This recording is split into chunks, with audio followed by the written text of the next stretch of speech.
There was a time when cheap watches fell apart quickly and you really needed to throw that extra money into the pile to get something solid, dependable, reliable and long-lasting. That's not the case anymore. We're going to explore why this is the case and why I think for the most part watch collecting is at an absolute high point at the moment. Let's dive in. Throughout this video, I'll be referencing three watches: the Rolex Yachtmaster Rolex Titanium, the Tudor FXD with the black dial, and the Sinn 104 STTA. The reason I chose these three watches is of course because of the aesthetic similarities. You are dealing with a fairly basic dive style watch. They are all sport metallic cases with a black dial and black bezel with a gradated dial bezel. All three come across as rugged toolish offerings, some with a more premium vibe, but whether it's the Tudor, the Sinn or the Rolex, these watches are, within the brands, positioned as tool offerings. Rolex has the GMT or the Daytona as the luxury watch with the polished center licks and all.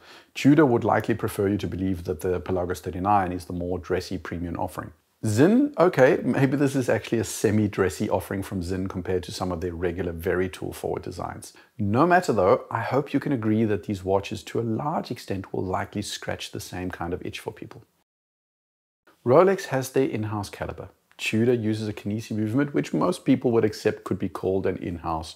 And finally, you have Sinn that uses a sourced Sellita caliber. These watches are not the same, of course, but in some ways I would actually challenge you and argue that they are more similar than you think. The similarities are obviously not in terms of features or specs. The Rolex uses the 3235 movement, which lives up to their superlative chronometer specification. You get parachrome hairsprings, paraflex shock absorbers, and a power reserve of 70 hours. The Tudor MT5602 comes pretty close on specs. It's not certified METAS, but COSC certified, also 70 hours of power reserve. Finally, the Sinn with the Sellita has no COSC certification and only 40 hours of power reserve. Well, give or take anyway. But the 3235 is one of Rolex's workhorse movements. It's found in the Datejust, the Sea Dwellers, the Yachtmasters, the Pearl Masters, and many more. Tudor has their model in more or less all of the black bays. The Sellita, throw a rock at a display case of sub $2,500 watches and you're likely going to hit a watch that uses this movement. Sinn, Christopher Ward, even Oris still have some models that use this movement. Heck, even Hublot uses this movement and charges you $8,000 for the privilege. The thing that these movements all have in common is scale. Rolex doesn't faff about with niche movements that get produced in very limited numbers. Rolex is all about scale and efficiency. Scale isn't just a mass market entry-level thing. To keep those margins, Rolex does everything it can to reuse movements across their product line. The Tudor movement is no different.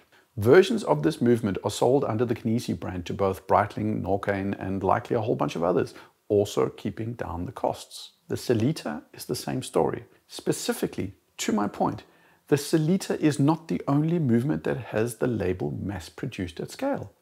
All three movements are that.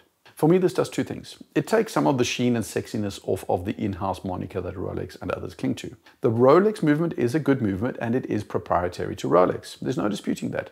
But the key to low cost is scale and reuse. Same for all three movements. There's also another thing that comes with the scale, and that is reliability. Yeah, the highest end specs are not there in the Sellita, but this movement is solid, easily serviceable, and will work for years and years, just like the Tudor and the Rolex movements.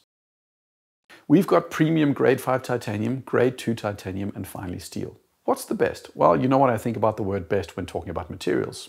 What's the most solid? Well, that's grade 5, followed by steel and grade 2 as far as I remember.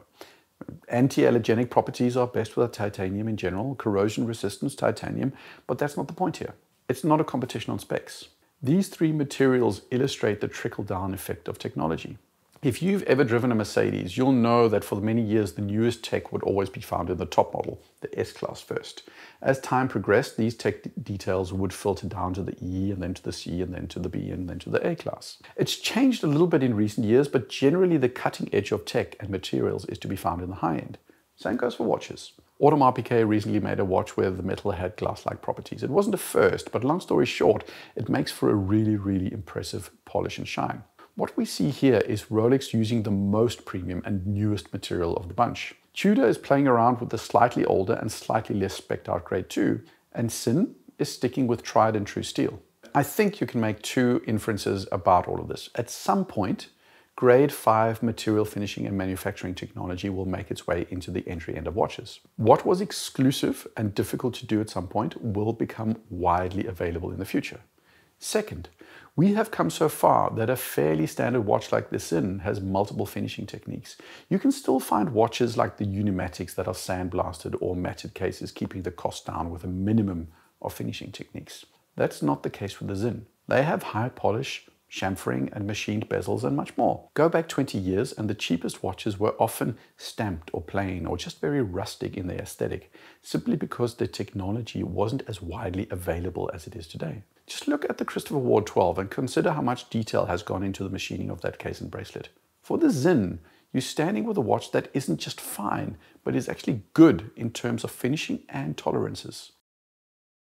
Okay, so the Tudor comes with the strap and no bracelet, but let's just agree that the bracelet on a regular Pelagos are pretty cool. The key here is that this is actually one of the remaining places where the lower end is still catching up. Sinn are arguably a bit behind the market in general in this because they still use stamped clasps, but even with a milled clasp, the Sinn would be a bit behind. Rolex, I'm not sure if they pioneered Easy Adjust or Easy Link bracelets, but they definitely popularized it. And Tudor, too, offer their own version of Easy Adjust. This hasn't made its way into the sub $2,500 category, not consistently at least.